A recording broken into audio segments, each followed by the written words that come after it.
Check, check, check. 1, 2. Test 1, 2. Test 1, 2. You hear me? Okay, cool. Den englischen brauchen wir auch. Den englischen Kanal müssen wir auch nochmal testen. Weil wir hin und her arbeiten heute. Ja, Abi ist eigentlich wieder da. Gut.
Oops.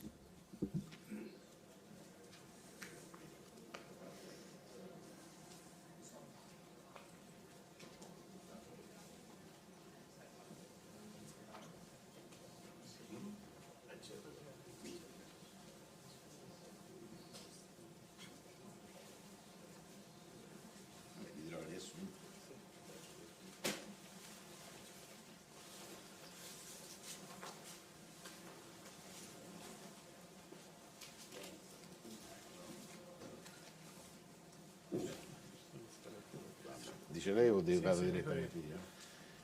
Benvenuti a tutti, buongiorno. Iniziamo subito la conferenza stampa. Dopo le dichiarazioni del Presidente Tajani ci sarà spazio per le vostre domande. Prego, Presidente.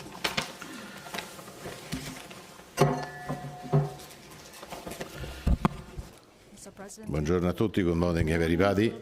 Guten Morgen, bonjour, buenos dias a todos, calimera. E ora passo alla mia lingua madre italiana.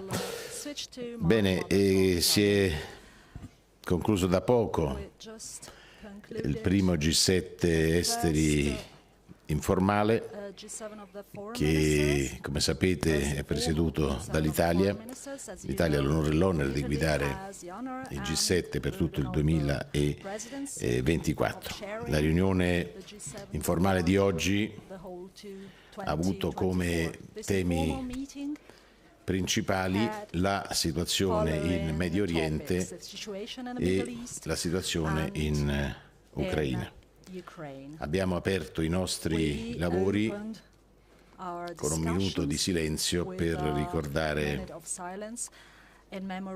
Navalny, un uomo che ha dedicato la sua vita alla libertà, alla difesa della democrazia, che è morto ieri dopo essere stato detenuto in un vero e proprio gulag in condizioni di detenzione che non rispondono ai criteri nei quali noi ci riconosciamo.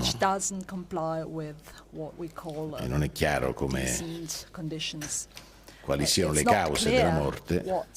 Come ho detto più volte, la morte si può anche provocare indirettamente e non solo direttamente.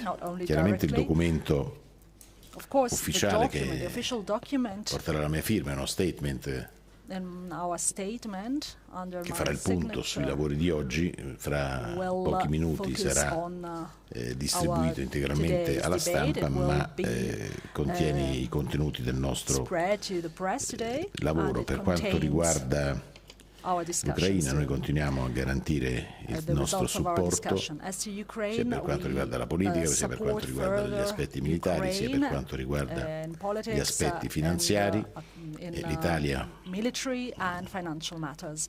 con me, con la Cassa Depositi e Prestiti, ha appena firmato insieme alla Banca Europea di Sviluppo un finanziamento di 200 milioni di euro per un progetto energetico idroelettrico in Ucraina, a dimostrazione del grande sostegno che continuiamo a dare a questo paese che è vittima di una aggressione inaccettabile. Abbiamo anche dedicato un messaggio chiaro affinché non si superino alcuni limiti nello spazio dopo aver avuto notizie di iniziative o possibili iniziative nucleari spaziali da parte della Russia. Per quanto riguarda il Medio Oriente, la posizione del G7 è una posizione che punta a garantire la sicurezza dello Stato di Israele. Chiediamo la immediata liberazione degli ostaggi. Lavoriamo per una de-escalation e chiediamo che ci sia una sospensione dei combattimenti proprio per garantire sia la liberazione degli ostaggi sia per aiutare la popolazione civile a Gaza per far arrivare anche aiuti a queste persone che non sono assolutamente vittime, sono vittime di Hamas. Quindi noi puntiamo tutti insieme alla protezione di tutti i cittadini, soprattutto la popolazione civile, soprattutto donne e bambini. Noi sosteniamo il lavoro dell'autorità nazionale palestinese e chiediamo che ci sia anche una riforma dell'autorità perché possa essere sempre più, dopo il conflitto, protagonista a Gaza e nella West Bank. Siamo naturalmente parte di una ferma condanna per le violenze che anche sessuali di Hamas e degli altri gruppi contro gli ostaggi, e la soluzione politica che noi prospettiamo è quella dei due popoli, due stati. Indipendenza e sicurezza di Israele, ma anche una prospettiva per il popolo palestinese al quale non si può negare questa prospettiva perché altrimenti si giustificherebbe un'adesione ad Hamas. Questo noi vogliamo che non accada e vogliamo anzi che accada l'esatto contrario. Noi sosteniamo l'autorità nazionale palestinese, Hamas è un'organizzazione terroristica e vogliamo invece che si possa raggiungere questo obiettivo con il dialogo e per questo serve anche un cessate il fuoco, una sospensione dei combattimenti perché si possa lavorare con il nostro contributo, con il contributo di paesi arabi volenterosi come noi. Naturalmente c'è un giudizio nel nostro documento negativo sull'azione dei coloni che nella West Bank compiono atti che noi non condividiamo nella maniera più assoluta. Per quanto riguarda invece la situazione in Libano, lavoriamo tutti quanti per la stabilità e sottolineiamo anche il ruolo importante che hanno giocato, che potranno giocare le forze armate libanesi guidate dal generale Aoun e l'UNIFIL perché si possa anche lì cercare di disinnescare una escalation che preoccupa tutti quanti noi. Altro tema importante è quello del Mar Rosso. Siamo preoccupati per ciò che accade, per gli attacchi dei ribelli Houthi alle navi mercantili che attraverso il Mar Rosso passano attraverso il canale di Suez. Questi attacchi non soltanto provocano danni, ma provocano enormi danni anche all'economia, in modo particolare anche a quella italiana per i costi dei trasporti che aumenterebbero dovendosi fare il periplo dell'Africa. I costi di assicurazione aumentano, quindi noi abbiamo il dovere di difendere il trasporto e così insieme abbiamo sottolineato l'importanza dell'azione che lunedì decideremo definitivamente, quella che porta all'operazione militare marittima Aspides, della quale l'Italia avrà il comando militare, l'operazione marittima di difesa e non di attacco, di difesa di tutti i mercantili che passano attraverso Suez e il Mar Rosso È un'operazione che si aggiunge a quella Atalanta, che è di protezione dei mercantili sempre, ma soprattutto da attacchi di pirateria, e naturalmente il G7 sostiene gli sforzi dell'operazione Prosperity Guardian americana con il supporto del Regno Unito. Queste sono più o meno le cose di cui abbiamo discusso durante la nostra riunione, che si è divisa, dicevo, in due parti. La seconda parte, quella sull'Ucraina, ha partecipato anche Dimitro Kuleba, e poi ci ha fatto un quadro, continuando a confermare la necessità del sostegno occidentale per la difesa dell'indipendenza e della libertà dell'Ucraina. Dopo una delle conseguenze positive è stata la firma dell'accordo con la BERS e la Repubblica Italiana. Voglio soltanto dire una parola, perché ho ascoltato le dichiarazioni di Ursula von der Leyen sulla sua volontà, qualora dovesse essere ancora una volta, dopo le elezioni di giugno, Presidente della Commissione europea, di voler dar vita anche ad una direzione generale, a un commissario europeo per la difesa, è una proposta che mi vede assolutamente favorevole. Senza una difesa europea non possiamo essere protagonisti all'interno dell'Alleanza Atlantica in maniera paritaria, e non possiamo svolgere un'azione di politica estera efficace come Unione Europea. Si diceva nell'Ottocento, non si fa politica estera se non si batte bandiera. Noi abbiamo bisogno di battere bandiera, e questo significa anche poter essere portatori di pace.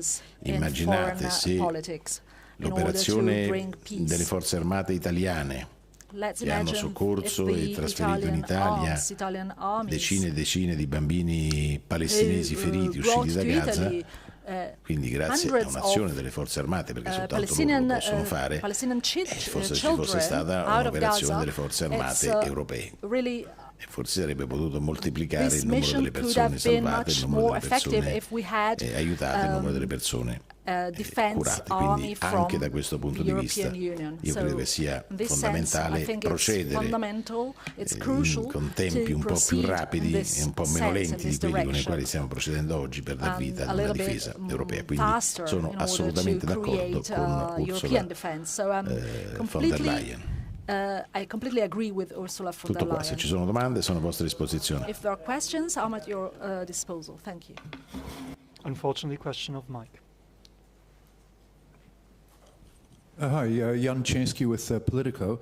You talked about support for Ukraine, but the Kiel support tracker has Italy as one of the lowest supporters. I think you've given 666 million euros to Ukraine in military aid since the war began, which is about 2% of the German level. Is there any thought of increasing that?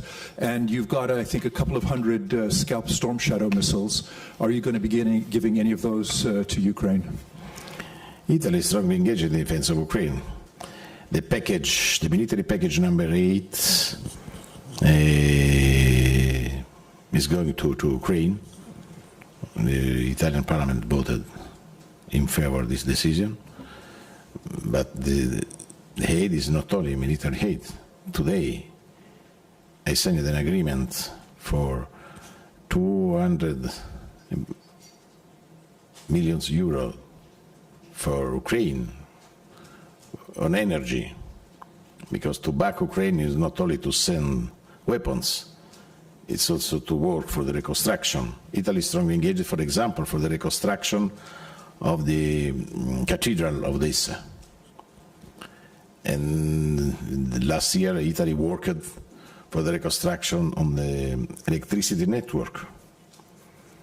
For this is not only the problem, is not only weapons. We want to back Ukraine at economic level, at military level, on the reconstruction. For this, we need to look at the package, not only at the package, the part of the package. For this, I think our engagement is very, very strong talking with Kuleba, he told me, thank you very much for the Italian engagement on Ukraine. We have spent a lot of money, and we need to add also a lot of Italian soldiers engaged close to the border with Ukraine. This is also to spend money for the protection of the NATO border, but also a clear message in favor of Ukraine. We need also to add this, because there is Italian Air Force, there are a lot of Italian soldiers close to the border in Romania and many European countries. For the protection of the NATO border is an engagement in defense of Ukraine, in defense of our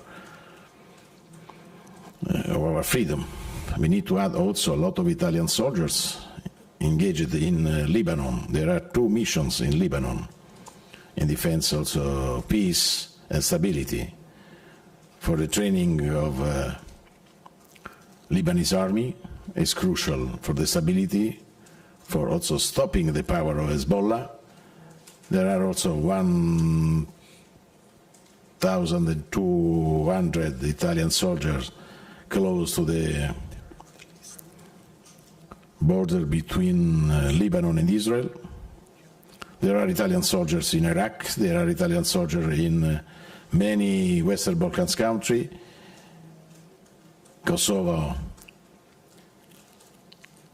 Albania, Montenegro, Bosnia and Herzegovina, and then there are also a lot of Italian soldiers working for the peace and the stability in Horn of Africa, Chad, and also there is Italian Navy engaged in the Red Sea for the security of the maritime traffic.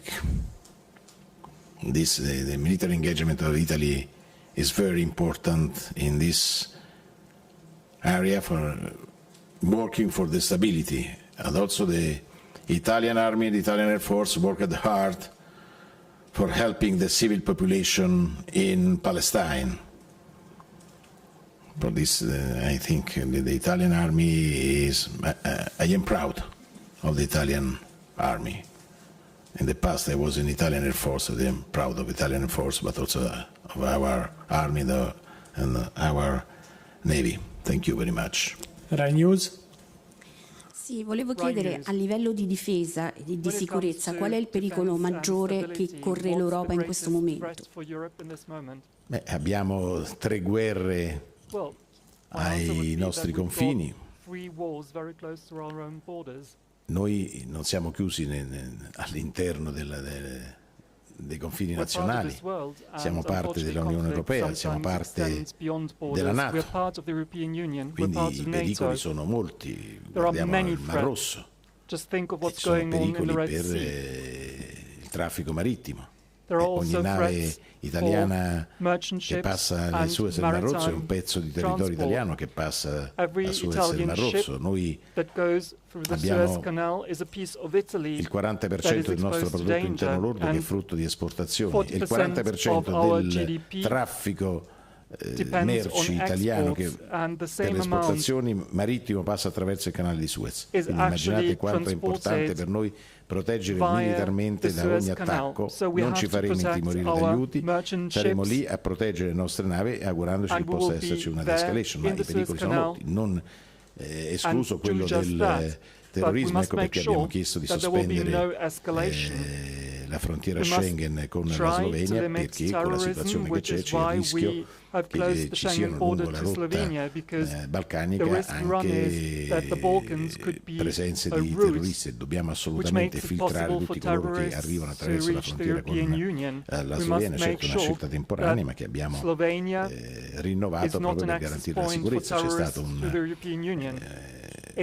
di maggior preoccupazione tra Natale e la fine dell'anno. Ora le cose sembrano essere meno preoccupanti, però bisogna sempre vigilare per eventuali rischi di terrorismo con la situazione che abbiamo in aree molto vicine alla nostra, con tante comunità ebraiche. Noi abbiamo un'importante comunità ebraica, sono cittadini italiani che abbiamo il dovere di proteggere, quindi tutta la nostra comunità ebraica è assolutamente protetta dalle forze dell'ordine e dalle forze armate.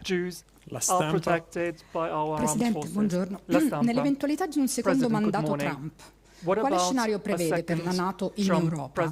E è pensabile un potenziamento dei rapporti bilaterali tra i paesi europei sulla difesa in una cornice NATO, cioè una NATO europea, o è meglio una cornice coordinata dalla Commissione europea? Sono due cose secondo me non in contrasto fra di loro. Avere una difesa europea, cioè avere un esercito europeo, detto tradotto in termini un po' più semplici, significa avere una forza politica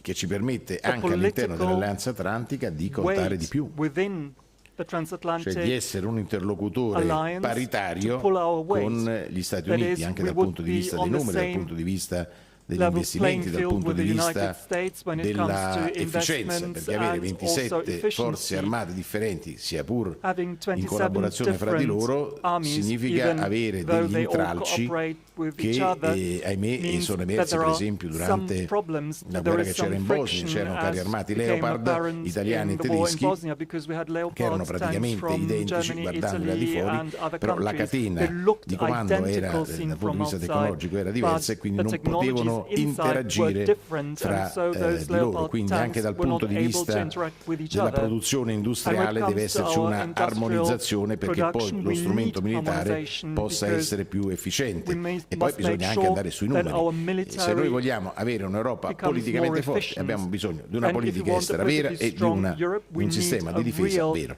La Commissione europea è bene che decida di dar vita ad un commissario per la difesa, quindi è una scelta di tipo politico.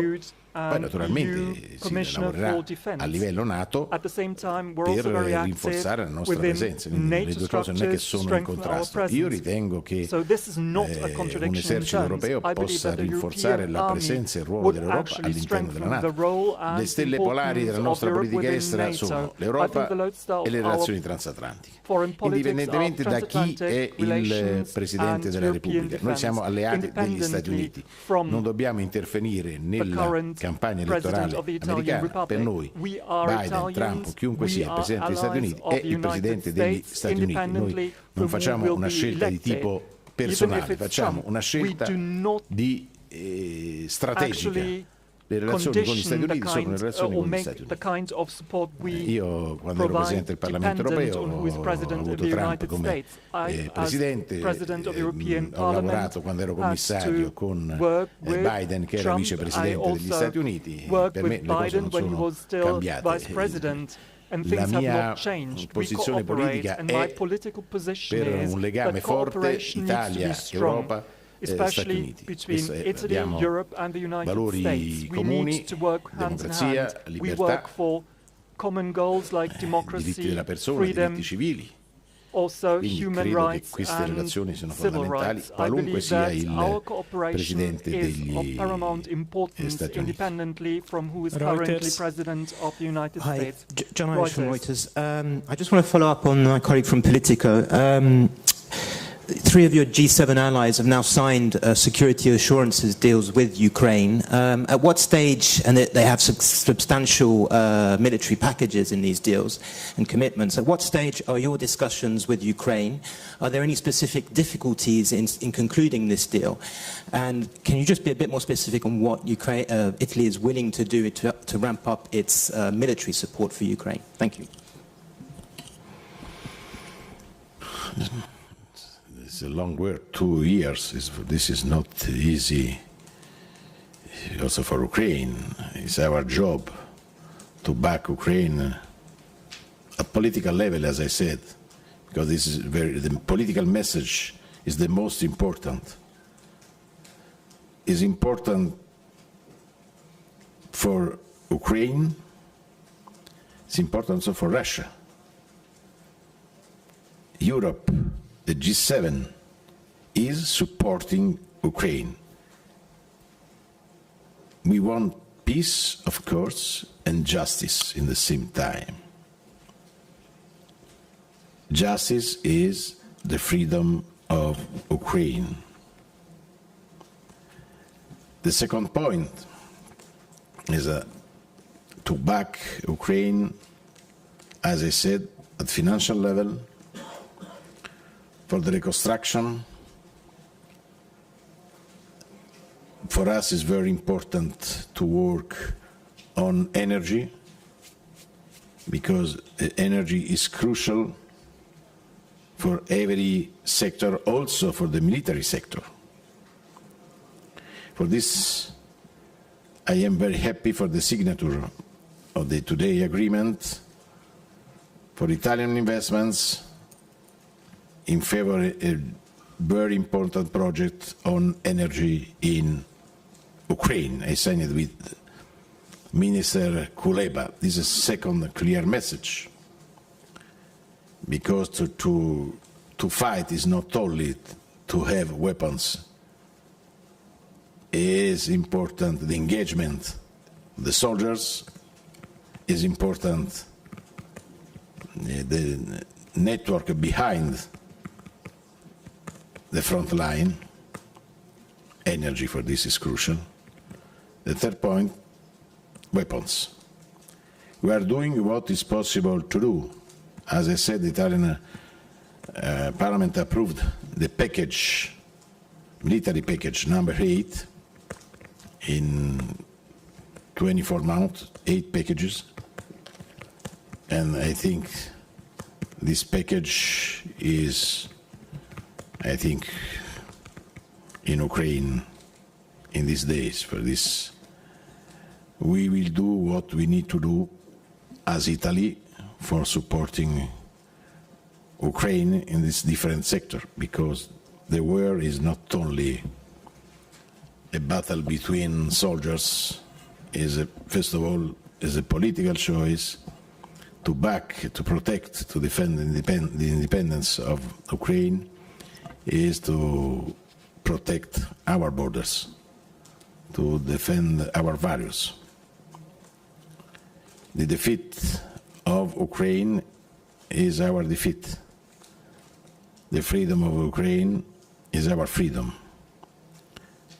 And never forget, Ukraine is a country candidate as member of the European Union.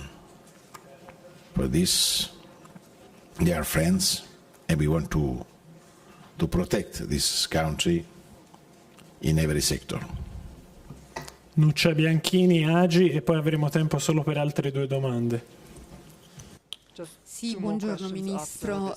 Parlate di soluzione a 2 stati per arrivare a un contenimento della crisi tra Israele e Hamas, ma una soluzione del genere passa attraverso il riconoscimento dello Stato palestinese. Allora c'è stato un progressivo avvicinamento delle posizioni occidentali, la Spagna con Sanchez si è detta pronta a riconoscerlo. Mi chiedo come l'Italia si pone, il governo italiano si pone nei confronti di questo tema. Ma noi lavoriamo insieme all'Unione Europea, lavoriamo insieme al G7. È ovvio che la strategia 2 popoli, 2 stati deve portare al mutuo riconoscimento dell'indipendenza dei 2 paesi, perché soltanto così si risolve la questione mediorientale. Non è soltanto una questione per risolvere il conflitto attuale tra Hamas e Israele dopo l'attacco orribile del 7 di ottobre. Si tratta di pianificare una strategia per il futuro. L'unica soluzione possibile è quella di 2 popoli e 2 stati. Lo diciamo in maniera molto chiara a tutti. È ovvio che c'è chi non vuole che questo obiettivo si raggiunga, ma noi che vogliamo la pace, che vogliamo che finisca questa carneficina che ha portato alla morte di migliaia di persone, i civili israeliani e palestinesi, questa carneficina deve finire. Devono finire gli orrori che abbiamo visto durante l'attacco, che non è stato un attacco militare, lo ripeto, di Hamas, è stata una vera caccia all'ebreo, con un comportamento che ricorda quello dei tempi dell'Olocausto, forse anche peggiore. Io ho visto delle scene irraccontabili, ho detto quella della mamma che ha visto il figlio neonato chiuso in un forno mentre veniva violentata da 20 persone. Poi è stata uccisa e hanno giocato con i suoi seni a pallone per la strada. Quindi queste sono scene che hanno profondamente ferito il mondo, a dimostrazione che Hamas è un'organizzazione terroristica criminale che ha la responsabilità di ciò che è accaduto, che è responsabile della morte anche di decine di migliaia di palestinesi. Detto questo, noi diciamo che è giunto il momento di sospendere gli scontri. Lo diciamo sempre a Israele. Fin dal primo minuto abbiamo chiesto a Israele di avere una reazione proporzionata. Quando la reazione non è proporzionata, non è condivisibile. Ci sono troppi morti tra i civili palestinesi. Ripeto, noi quando diciamo anche nel documento che ci preoccupiamo delle condizioni degli ostaggi, che sono quasi tutti civili, è vero, c'è qualche militare, sulla violenza sessuale anche che subiscono gli ostaggi, ci preoccupiamo della popolazione civile, così come noi ci siamo preoccupati anche fattivamente della popolazione civile palestinese. Abbiamo accompagnato, curato tanti bambini e siamo pronti a fare ancora di più per aiutare vittime innocenti che nulla hanno a che vedere con Hamas e con la guerra. Silvia Amaro, CNBC. I have two questions. One on the G7 plan to use the Russian frozen assets to issue new debt for Ukraine. How are you going to make this work when you have Euroclear saying that this poses financial stability risks to Europe? And then briefly, a reaction on President Zelensky's comment on the main stage earlier today, saying that European countries are not ready to fight Russia, I should say. Is Italy ready to fight Russia if Russia were to attack a NATO country? Thank you. Ma io vorrei che gli scenari di guerra fossero il più lontano possibile dai nostri confini. Noi non siamo in guerra con la Russia. Noi difendiamo l'indipendenza dell'Ucraina, che è cosa ben diversa. Noi non siamo in guerra con il popolo russo, condanniamo tutto ciò che ha fatto il Cremlino, tutto ciò che ha fatto Putin, compresa la vicenda Navalny, compresa la vergognosa detenzione di questo oppositore come di tanti altri oppositori. Noi vogliamo lavorare per la pace, una pace giusta, ma non vogliamo fare la guerra con nessuno. Noi difendiamo il diritto internazionale, condanniamo, abbiamo inflitto delle sanzioni, dobbiamo valutare cosa accadrà anche dei beni anche finanziari sequestrati ai russi, cosa si può fare dal punto di vista giuridico. Noi siamo amici dell'Ucraina, ma vogliamo sempre lavorare per la pace e stiamo facendo tutto ciò che è possibile. Lavorare in sostegno dell'Ucraina significa lavorare per la pace, perché se l'Ucraina dovesse essere invasa sarebbe una resa e non una pace. Ecco, per questo noi siamo però sempre lo facciamo, l'Italia lo fa sempre con grande determinazione, però sempre avendo come obiettivo principale in Ucraina, nel Mar Rosso, in Medio Oriente la pace. Questo è il nostro obiettivo finale. Anche le nostre forze armate sono impegnate per la pace, per garantire la pace. Chi conosce un po' il mondo militare sa bene che i militari sono i meno guerrafondai di tutti, proprio perché conoscono i rischi che la guerra guerra, perché poi sono loro soldiers che muoiono. are Quindi those who are less willing to wage wars or to be involved anche in wars tutte le because they nostre know forze they will armate die. impiegate, ho elencato So in maniera minuziosa quelli che sono the use of gli our impegni armies militari in questa fase del nostro paese, is, ecco, sono tutti stage donne e uomini of portatori di pace, defending sono peace, apprezzati in of Kosovo, sono keeping peace. apprezzati And our in Libano, soldiers are in Kosovo, in Serbia sono everywhere, apprezzati, in in Libano sono Serbia, in apprezzati Lebanon, anche and also in Chad, quindi in Chad. noi vogliamo essere portatori If we di want pace, to pronti bring sempre però a peace difendere to la the world, libertà e la we must always democrazia. be there Ultima domanda, Rino for the defense Pellino, of Rai. peace and democracy. Last question.